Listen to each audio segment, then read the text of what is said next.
নমস্কার বন্ধুগণ। আমি আজকের আবার ফিরে এলাম আমার গল্পের ঝুলি নিয়ে। আজ বিশেষ দিনের বিশেষ উপহার, 25শে বৈশাখ উপলক্ষে আমার আজকের প্রতিবেদন সেই রবীন্দ্রনাথ ঠাকুরেরই ছিন্নপত্র। যদিও আজ 25শে বৈশাখ, তবু আজ আমি তোমাদের কাছে নিয়ে এসেছি কবিগুরুর 30তম ছিন্নপত্র। এসো বন্ধু, আমরা সকলে মিলে সেই ছিন্নপত্র শ্রবণ করি। যে পত্র তিনি লিখেছিলেন শাহজাদপুর, সময় 4 জুলাই 1891 সাল। আমাদের ঘাটে একটি নৌকা লেগে আছে এবং এখানকার অনেকগুলি জনপদ বধূ তার সম্মুখে ভিড় করে দাঁড়িয়েছে। বোধহয় একজন কে কোথায় যাচ্ছে এবং তাকে বিদায় দিতে সবাই এসেছে।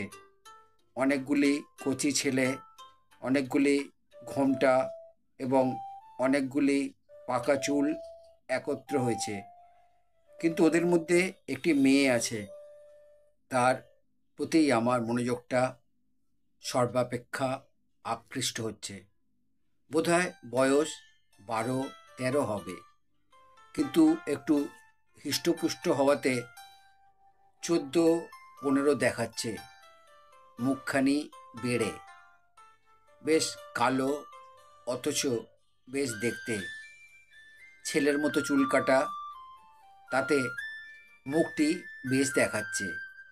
এমন বুদ্ধিমান এবং সপ্রতিভ এবং পরিষ্কার সরল ভাব একটা ছেলে করে করে এমন নিঃসংকোচ কৌতূহলের সঙ্গে আমাকে চেয়ে চেয়ে দেখতে লাগলো। তার মুখখানিতে কিছু যেন নির্বুদ্ধিতা কিংবা অসরলতা কিংবা অসম্পূর্ণতা নেই। বিশেষত আধা ছেলে আধা মেয়ের মতো হয়ে আরও একটু বিশেষ মনোযোগ আকর্ষণ করে।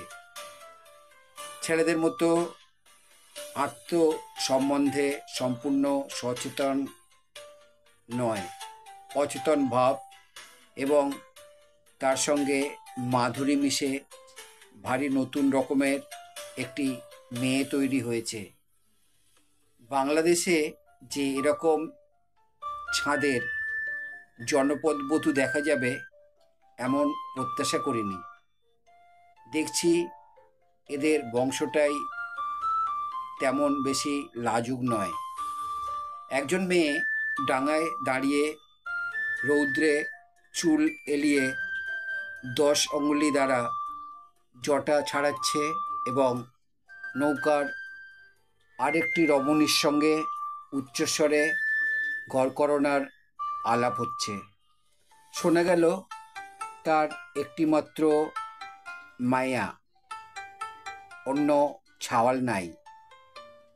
কিন্তু সেই মেয়েটির বুদ্ধিশুদ্ধি নেই। কারে কি কয়, কারে কি হয়, আপন পর জ্ঞান নেই। আরও অবগত হওয়া গেল গোপাল স্যার জামাইটি তেমন ভালো হয়নি।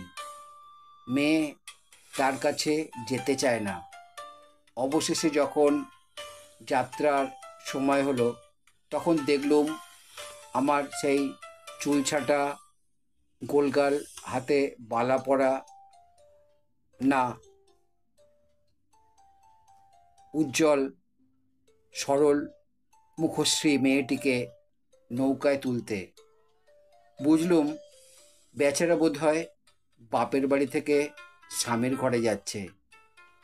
নৌকো যখন ছেড়ে দিলে মেয়েরা ডাঙায় দাঁড়িয়ে চেয়ে রইল। শুধু 2-1জন আঁচল দিয়ে ধীরে ধীরে নাক চোখ মুছতে লাগলো।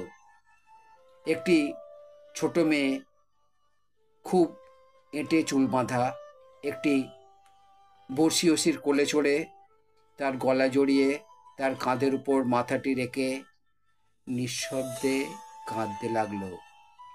যে গেল সে বোধহয় এ বেচারির দিদিমণি।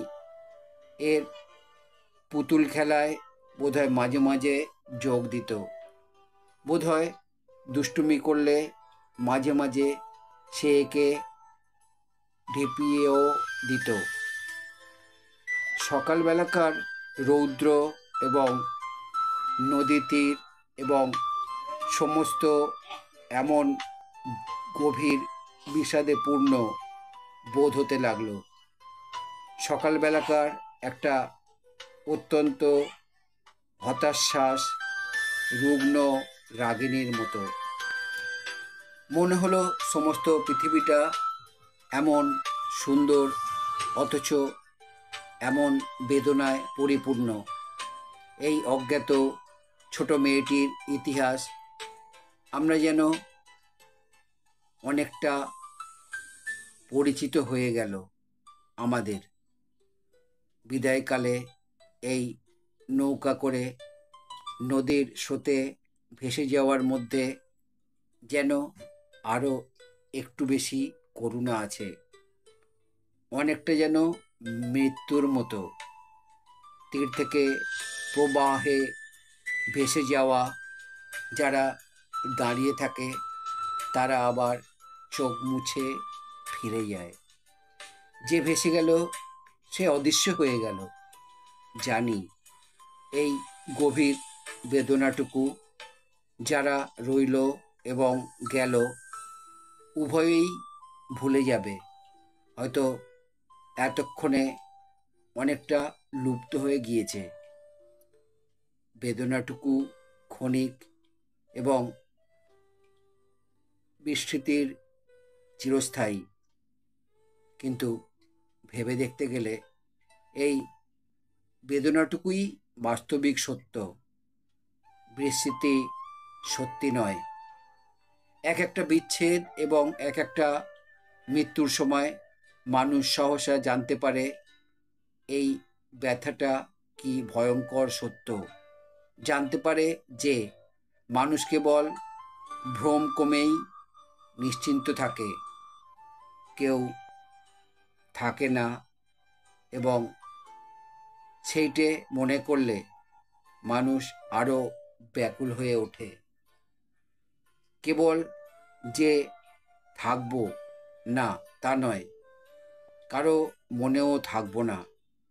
বাস্তবিক আমাদের দেশের করুণ রাগিনী ছাড়া সমস্ত মানুষের পক্ষে, চিরকালের মানুষের পক্ষে আর কোনো গান সম্ভবে না।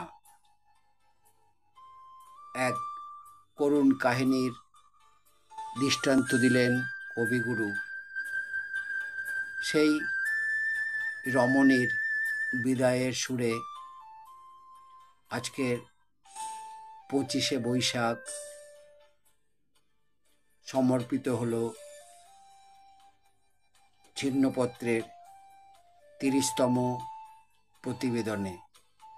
সেই ললনার অশ্রু সজল কাহিনী ফুটে উঠেছে আজকের এই নিবন্ধে। বন্ধুগণ, আমার আজকের এই প্রতিবেদন বা নিবন্ধ যদি তোমাদের ভালো লাগে তাহলে আমার চ্যানেলে এসে লাইক, শেয়ার, কমেন্ট করবে। আমার চ্যানেলে নতুন বন্ধু হলে চ্যানেলটি সাবস্ক্রাইব করবে এবং নতুন পুরানো সব বন্ধুর কাছেই আমার একান্ত অনুরোধ, আমার চ্যানেলের বেল আইকনটা অন করে রাখবে। তাহলে আমার পাঠানো সমস্ত প্রোগ্রাম খুব সহজেই তোমাদের কাছে পৌঁছে যাবে। আবার নতুন ভিডিও নিয়ে, নতুন প্রোগ্রাম নিয়ে আমি তোমাদের কাছে ফিরে আসব। খুব ভালো থেকো বন্ধুরা, আমার সঙ্গে থেকো, আমার চ্যানেলে থেকো, আমাকে তোমাদের সঙ্গে রেখো। নমস্কার বন্ধু, বিদায়।